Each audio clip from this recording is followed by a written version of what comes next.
Today I propose an Edward Manet special, looking at two of his works. Olympia, which marked the start of his career with a second resounding scandal, and A Bas de Folie Bergère, which crowned the end of his career since he painted it shortly before he died. Let's begin with Olympia, or the portrayal of a split society. Olympia was painted in 1863, but wasn't exhibited until 1865 at the official Paris Salon. You should know that 1863 was an important year as the Salon des Refusés was exhibited. The luncheon on the grass gave way to an unprecedented and abominable scandal.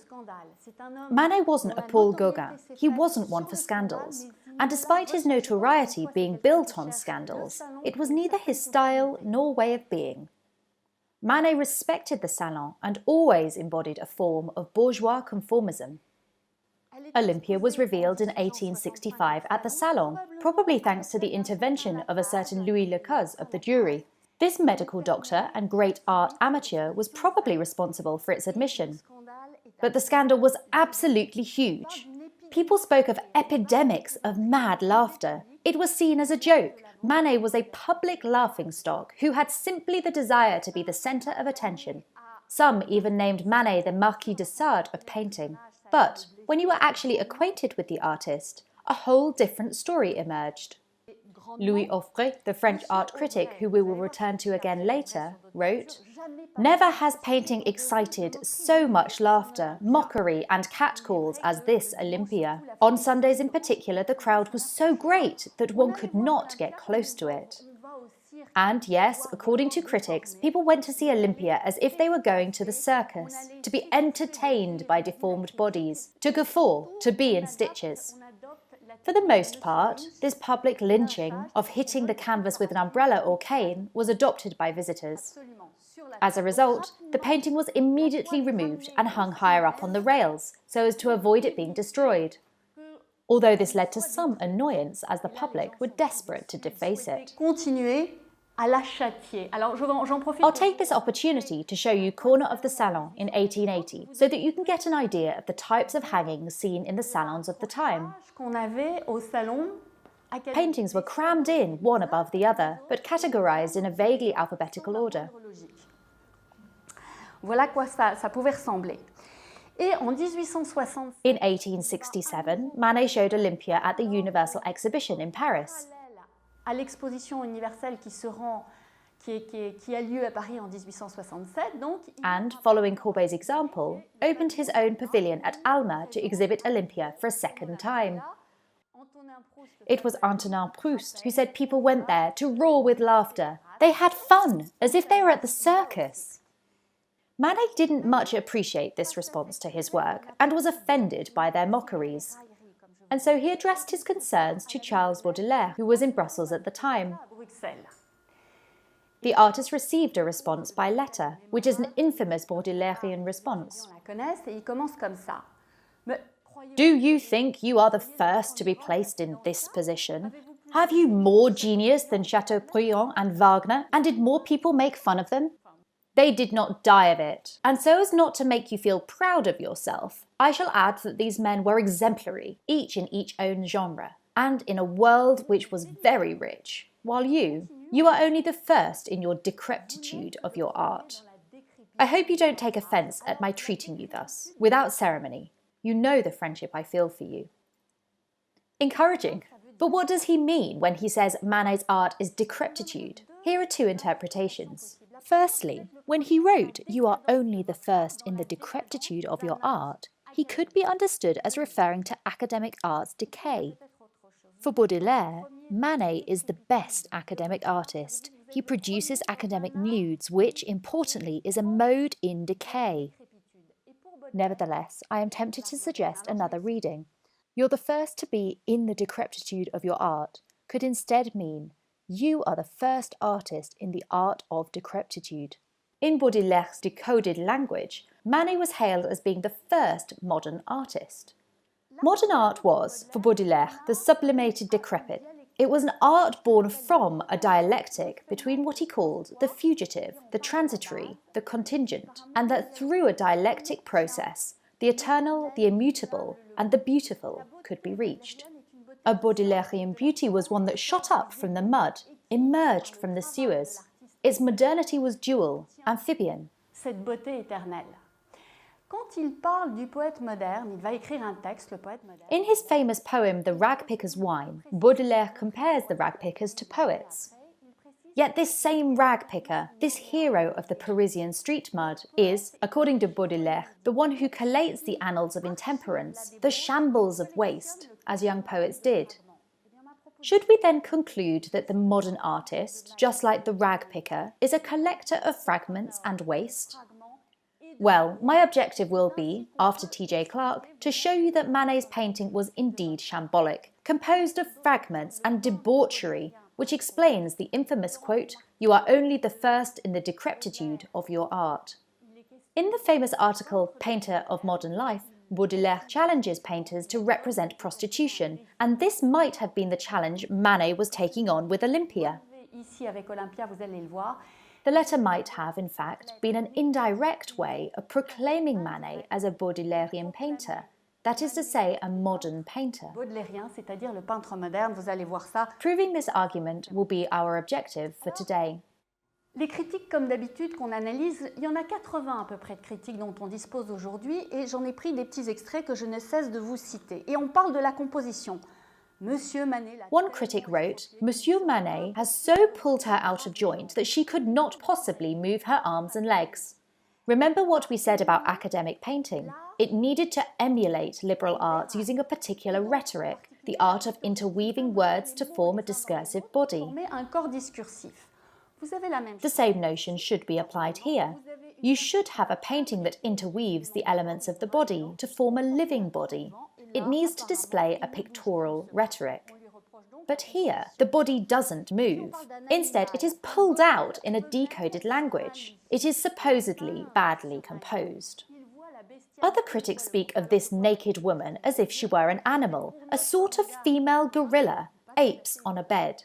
And we can sense the bestiality, we can see the monster. Some spoke of her body's ugliness, the odalisque with a yellow body, the virgin slave in harems who inspired the erotic works of our painters.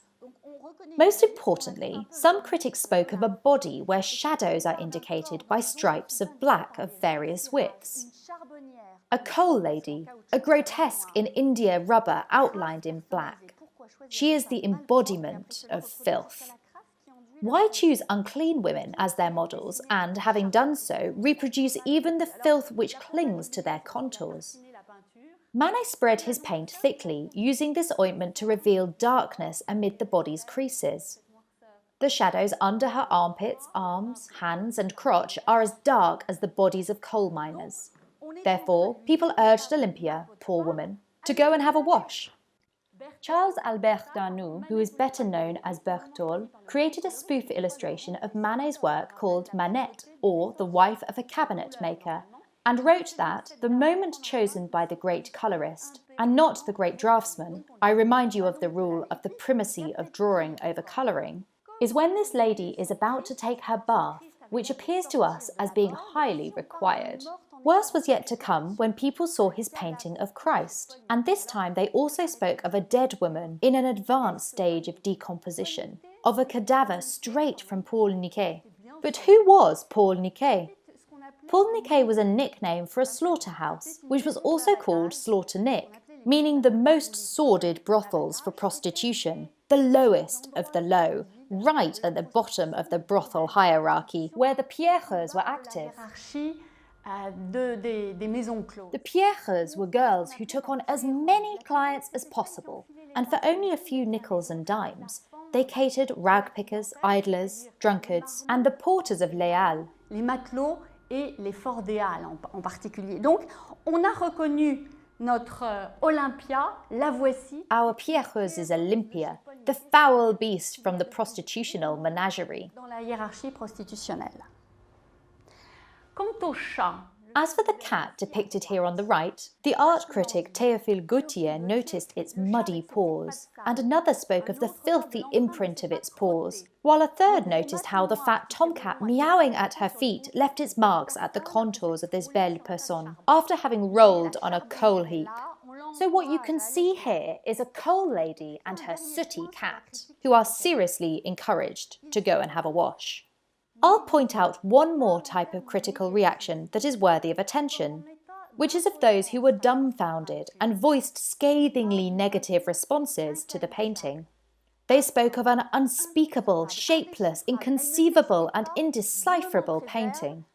They were outraged that it didn't explain itself, saying, "God help me, don't speak of it, let's quickly look and move on." It was a little bit like Dante before the circles of hell. Whatever you do, do not look. Shut your eyes. Enough of this catalogue of insults. You can see the critical machine was gripped, producing noisy literature in astonishment, vociferating, insulting and squawking. They yelled more than they analysed. I'll infer during the conference that this critical paralysis, this impotence, was related to a triple blasphemy, or more precisely a triple taboo, that our friend Manet was denouncing. A philosophical taboo, a social taboo, and a sexual taboo.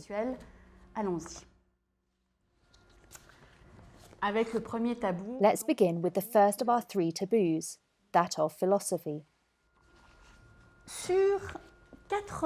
Of the 80 contemporary critics, only 2 were capable of iconographical study of the painting, despite that being the whole point of their job. Edouard Manet studied art. He was bourgeois and had the means to travel. Between 1852 and 53, he went to Europe, visiting the Netherlands and Germany. Il se rend à Amsterdam, il se rendra en Allemagne et en 53. And in 53 to Italy, where he copied the Venus of Urbino. As I was saying, only 2 of 80 critics established this link between Olympia and the Venus of Urbino, which should have been obvious to all. Let me explain. Here is Manet's copy of the Venus of Urbino from his 1853 stay in Italy. If we were studying the Venus of Urbino, which isn't today's purpose, I would certainly mention its erotic function. But centuries had passed, some 320 years in fact, since she was first painted in 1538, and her erotic language had eroded.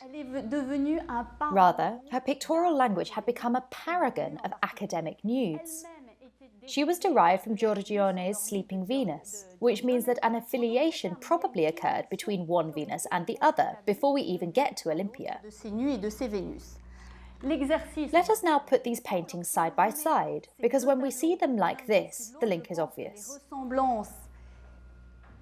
You have 2 naked women in similar positions, crossing their legs in the same way. Of course, our Italian woman is a little more nonchalant.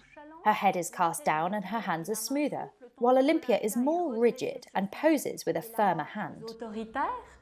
Their beds match. They both have creased sheets and are on a double mattress, supported by 2 pillows, a green curtain tucked up in the left corner, while the backgrounds are cut off by a partition. I would say that Titian, with his Venus, was showing the intellectual superiority of humanism by simulating 3-dimensionality on a 2-dimensional canvas. Additionally, he was capable of rendering a body more beautiful than nature could possibly create.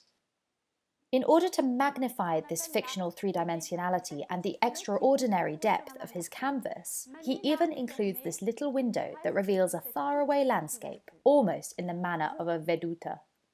Manet conceals this space with a curtain, leaving only a tiny opening, which has the inescapable effect of rendering a confrontation with the naked body. In both cases, we find the presence of pets and flowers, but their differences are not insignificant. The plant here is a myrtle, symbolic of conjugal fidelity and an attribute of Venus. But Manet painted, instead of it, a bunch of flowers sent from a suitor?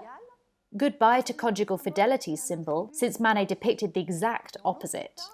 Furthermore, the bunch of roses in our Venus's hands, also a traditional attribute of Venus, metamorphosed into hibiscus flowers.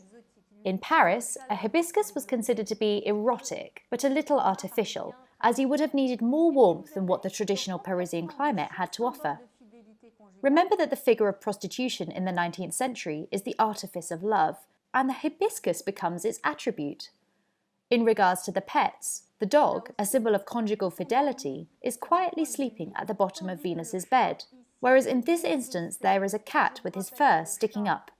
I must remind you at this point that a cat is a metaphor for female genitalia, the pussy in English, and that any excess of energy in a woman's disposition was a sure sign of sexual deviance. The cat here is excitable and angry. Put two and two together and the enigma of Olympia's identity seems to solve itself. I think this iconographical study is not only obvious but also informative, yet only two critics established a link between Titian and Manet. They could have gone further. Look at this painting by Rembrandt, Bathsheba, which was in Louis Lecaus's collection, the man who helped Olympia get into the salon. La même qui avait favorisé l'entrée au salon d'Olympia. Rembrandt's Bathsheba only has one shoe on, just like Manet's. Comme dans Olympia. Olympia is thus placed in a classic academic filiation. But this filiation is damaging. Remember the cat? It is perverting the untouchable academic nude, whereas the nude had been the apotheosis of academic pride ever since the Renaissance. To understand this, we need to go back and ask ourselves why. Why did the nude embody academic pride? Why was it untouchable? 1400 will serve as an approximate temporal marker. Before this date, we have the centuries of faith, between 350 and 1350, which were succeeded by a new period of so-called humanism that was brought about by a change of paradigm. During the centuries of faith, man considered himself first and foremost a sinner. He wasn't at the system's centre because at the centre was God. Instead, he was at the margins because his nature, far from being divine, was of sin.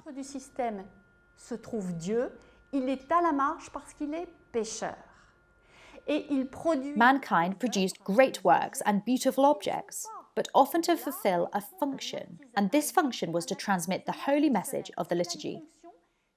It is, however, important to remember that works during this period weren't signed, since the sinner was not deserving of being renowned as an illustrious craftsman.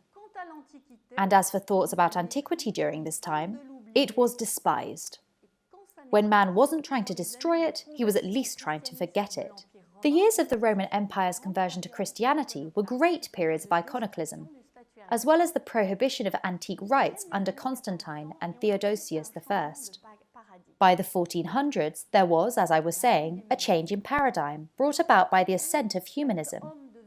Remember the Vitruvian man borrowed by Leonardo da Vinci, a perfectly proportioned man inscribed within a circle, an architect and measure of the world. In this system, man was no longer at the margins. He was no longer a sinner of centuries past. He became this perfect being created by God in his image, incarnating his perfection, or at least displaying his divine potential. This new potential was expressed through humanism, whether it was erudite or artistic, and from being a sinner he became rational, a liberal artist. He didn't simply produce beautiful, functional objects anymore, but instead created artworks that were tangible proof of his intelligence. And the ultimate proof of this change in paradigm was what I call the apotheosis of image, the nude. We were made in the image of God, thus fabricated from holy essence rather than sin. Strong from our half-holiness, we dared God on his own grounds. You know the phrase, and God said, "Let there be light, earth, sea, birds." He created man and then woman. So, what better way of defying God than on his own grounds? Creation. In order to do so, it was necessary to copy divine creations and idealize them. In other words, to do a better job than him. This is what Alberti said in De Pintura at the end of the 1530s. He explained that one had to copy nature, but most importantly, to better it, to idealize it. It was a challenge to God by the Renaissance liberal artist to do better than him. But God's best creation was the human body of man and woman. It was obvious then that the artist would go on to defy God by way of his best creation. Our humanists copied him by magnifying the body and hence the importance of the nude. But the nude was a challenge and the proof of man's reassignment in his system. A further point to note is that artists took their model from antiquity, which they so admired. Except that, in doing so, they would also defy antiquity. Antiquity as we know it worked mostly in the three-dimensional, with sculptures. But how can sculpture be defined? Humanists aspired only to equal Greek beauty, but they defined it by working only on the two-dimensional surface of the canvas, a handicap that made the task more difficult. So, despite the technical problems presented by depicting a body on a flat canvas, they sought to emulate antique proportion, harmony and beauty despite the technical difficulties implied by representing a body on a flat surface. This is how the nude was established as sacrosanct and became known as the essential academic figure drawing. So the nude was a double defiance and a double proof of man's superiority. Through the image of a nude, man defies both God and antiquity. The expression faire ses académies refers to the method of learning how to draw figures as it was taught at the Beaux-Arts. To learn how to draw a nude, one would first copy reproductions of paintings in workshops or at the Louvre. Then the following year, students sketched from statues in order to finally, in the final year before graduating, use live models. Let's briefly recap. Academic painting considered figure drawing to be a witness of human intelligence. I wonder if you recognise this. Here we have the Romans of Decadence from 1847, which leads me to believe that this photograph was taken at the 1855 Universal Exhibition, when the state exhibited its acquisitions. I'll show you the position of the paintings, forming 1, 2, 3, or even 4 rows if space permitted, or they could be placed on the floor. Take note of the omnipresent nude. You have some here, here, and here. Another is mid-contortion. The nude was omnipresent in the salon's paintings, and it was these which swiped medals. Here is a view of the Great Salon, dedicated to Jean-Auguste Dominique Ingres at the Universal Exhibition of 1855. We recognise his Valperson Bather, Birth of Venus, and Grande Odalisque, today displayed at the Louvre, and even a Napoleon as a nude Apollo.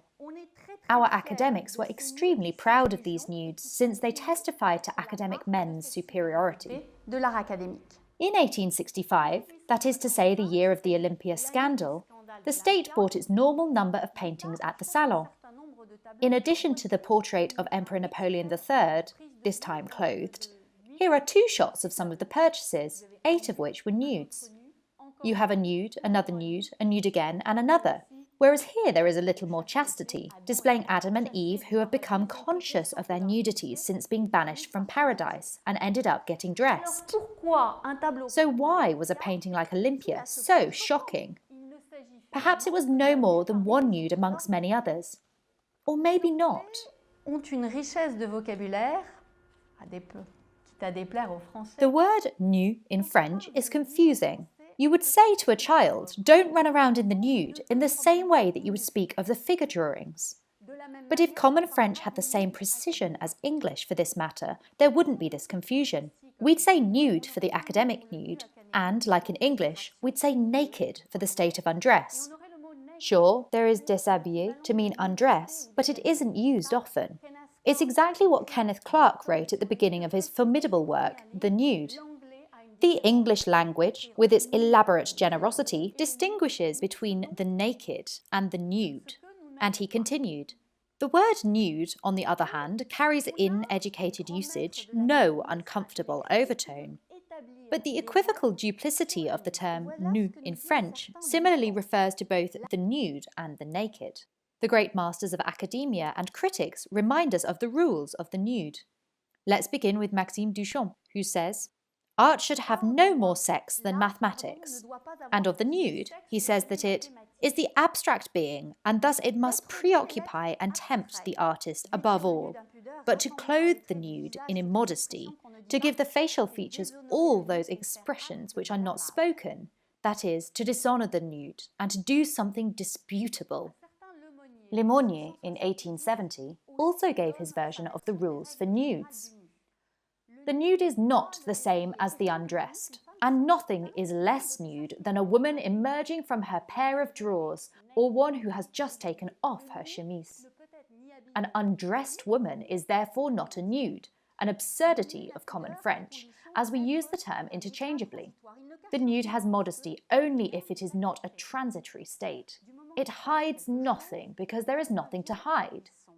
The moment it hides something, it becomes prurient, for in reality it shows it all the better. In order to stay a virgin, the nude in art must be impersonal and must not particularize. We start to understand the unease surrounding Olympia. The pierrot from Paul Niquet had been unveiled, which meant that this nude was no longer a nude because it became prurient. That is to say, it became too interested in other people's sexual behavior. Viewers could recognize the face of the models. On the left is Victorine Moreau, who was probably Manet's mistress, and on the right, a woman popularly known as Laure. So here we have a particular street, which is an extremely problematic juxtaposition when placed alongside the idea that the nude should be a mathematical abstraction. It hides nothing and shows nothing. The undressed, on the contrary, always reminds me of the woman who shows herself off for 40 sous. Here's our pierrots, recognized, named, undressed, and above all, prurient. The art teacher of Manet, Charles Gleyre, wrote Sappho in 1867, right in the midst of the Olympia's years of scandal. He allegedly said to Manet, "Remember, young man, that when one draws a figure, one should always think of the antique." I will add 2 points to this.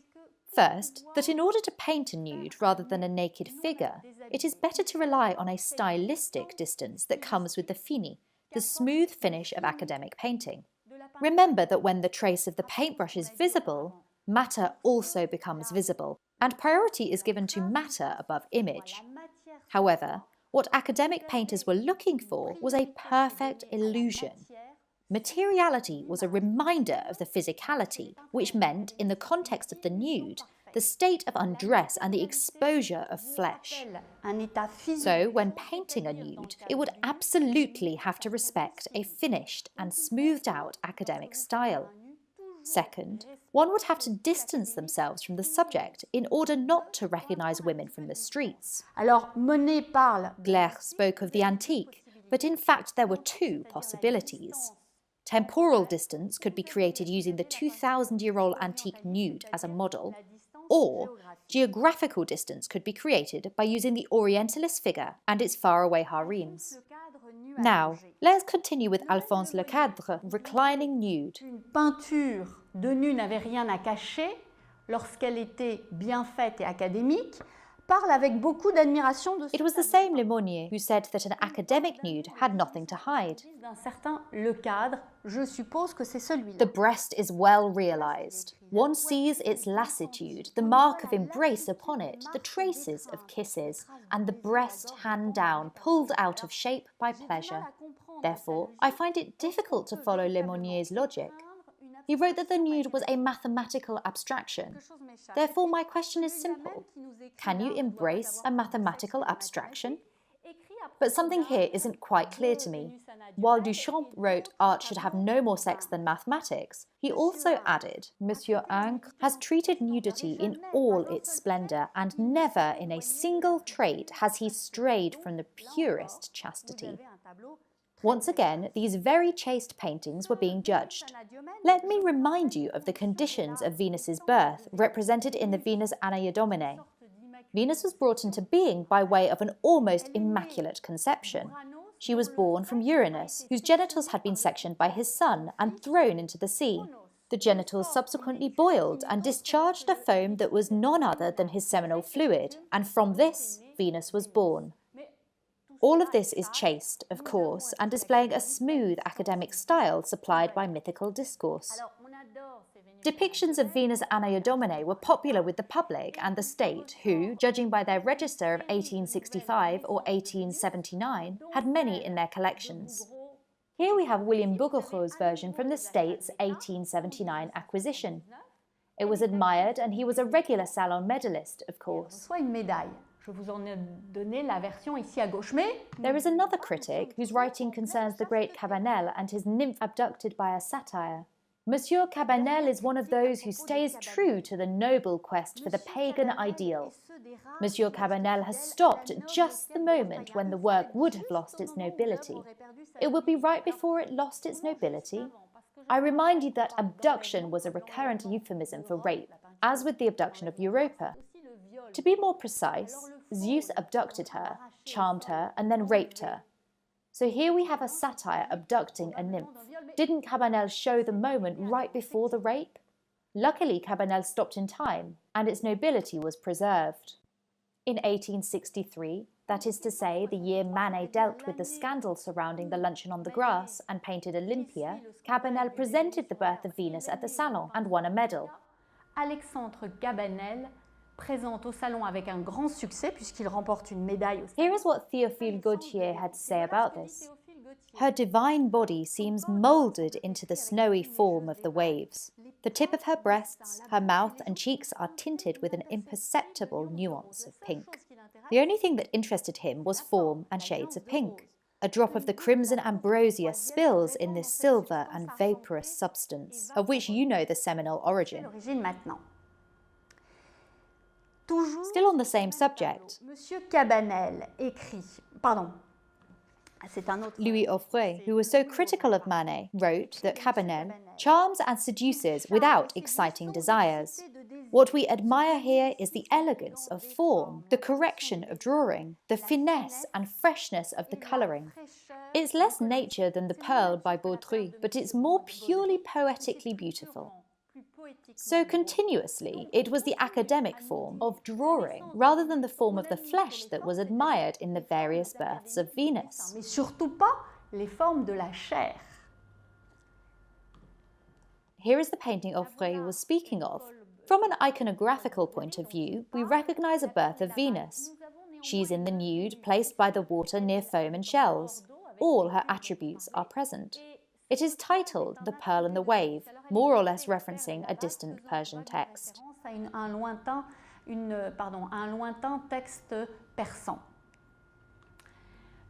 One way of abstracting flesh to achieve the nude was by having a reliance on geographical distance, typically displayed in nude odalisques. Les odalisques dans les arrêts. I chose this one by François-Léon Benouville since the painting structure is quite similar to Olympia, although she isn't in the nude. You have a dressed odalisque in the presence of a black servant. Ce que vous retrouvez ici, une odalisque jaune, nous dit-on, en présence de la servante noire. Here is another by Ancre, odalisque with slave. The contortions of this odalisque remind me of belly dancers, despite this supposedly being a mathematical abstraction. N'oublions pas, nous sommes dans la logique de l'abstraction mathématique. Here we have Le Grand Odalisque by Ancre. Not so long ago, the Louvre catalogue stated that Ancre scorns anatomic truth. It's true that her backbone is too long and her breasts displaced, as if to profit a timeless and abstract art. Which means that today, in the 21st century, we still speak of abstraction and timelessness when we address academic nudes. Jean-Léon Gérôme, another great academic artist, painted the Greek interior. Here you have a mix of Oriental interiors, probably influenced by the mosaics in prostitute houses from Pompeii, with what we call a Venus erotica. We speak of Venus pudica when Venus's hand covers her genitals, while Venus erotica is when her arms are up and her genitals exposed. You can see this nude from every angle, front, profile, three-quarter profile. This one, coincidentally, is lying on a lion. We will come back to this, but note that lionesses were what grand courtesans were also called. Let us continue through with the artist's work, Phryane before the Areopagus. Phryane was hetero, that is to say a sacred prostitute who, accused of impiety, risked being condemned to capital punishment by the Areopagus, when her orator Hyperides had the great idea of removing her drapes covering her nudity. Facing such beauty, the Areopagus members acquitted her. We admire it, but, as was to be expected of Émile Zola, when the painting was shown again in 1867, he ended up revealing the theatrical and non-abstract nature of this Phéanie. Reconnaît qu'en 61, la critique avait été très en faveur, mais lorsqu'il est remontré Zola said that her gesture was a single surprising move, like a modern mistress changing her chemise, which means that he was bringing her into a profane reality, a little prostitute, gaily flirting while dropping her clothes. And he added, in regard to the wise men, these rows of old faces turned on by desire. Look at the close-ups of these old faces. One is sucking his thumb, another is completely subjugated. This one seems to be asking God for help, whereas this figure has a lustful gaze of an aging concupiscence. Observe his sagging bust that contrasts with Phryne's marble whiteness. Libidineux et concupissant évident dont la poitrine tombe, marquant l'âge face à la jeune chair blanche de marbre de Phryné. Parce que là encore, vous avez une émulation. Once again, the paintbrush was challenging Greek marbles. Celle du statuaire grec. Et on est allé encore plus loin. Au XIXe siècle, on a The academic success was such that Phryne's statues were produced, and this mathematical abstraction could thus be toyed with. On pouvait la tripoter en direct à travers cette statuette. Alors, the same Zola didn't spare the birth of the prestigious Cabanel either. Lorsqu'il s'agit de cette naissance de Vénus. Et voilà ce qu'il dit. He spoke of a goddess drowned in a sea of milk, who looked like a delicious lorette. But who were these lorettes? They were prostitutes, mostly clandestine, who were active in the Chaussée d'Antin neighbourhood, towards the Rue Brenda, right next to the Notre-Dame Lorette church, hence the Lorette Sobriquet.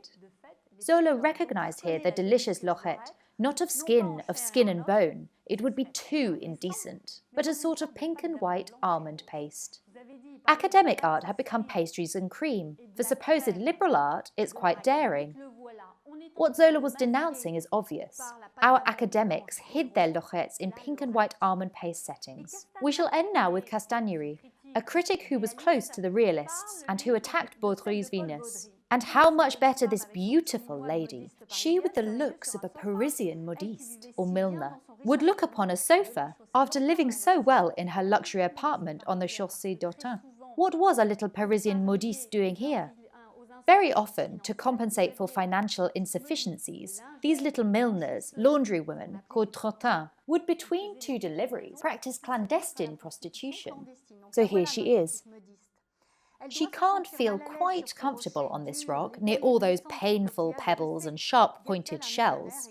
Is she lying in wait for a millionaire on his travel to faraway places? Not without irony, he recognized that this Venus Anadyomene was none other than a charming milliner. The women weren't to be fooled. Honoré Daumier, in 1864, commented, "This year has Venuses again, always Venuses, as if there were actual women that looked like this." These women are clearly our most lucid critics. All these Venuses were of course unrealistic, as if they were actual women that looked like this. But that they got offended and refused to confront them with their gaze shows that lust is depicted as a paradigmatic image of intellectual superiority. Our Olympia is a masterly demonstration of this. She denounces the corruption of academic art. She usurps traditional Venuses despite borrowing their setting, nudity, and poses. She gives an identity to these attributes, a face, a name, the crass materiality of a prostitute. Manet made a hybrid out of the nude, creating a half-academic, half-escort, and by doing so he explicitly rendered what others were doing implicitly. One last thing that must be addressed is the emergence of a new way of seeing, that is, pornographic photography. At the beginning of the 1840s, photography was still novel, and only daguerreotypes created unique images. During the 50s and early 60s, photography invented the negative, and it was this that facilitated the dissemination of paper prints. Pornographic imagery began to circulate illicitly.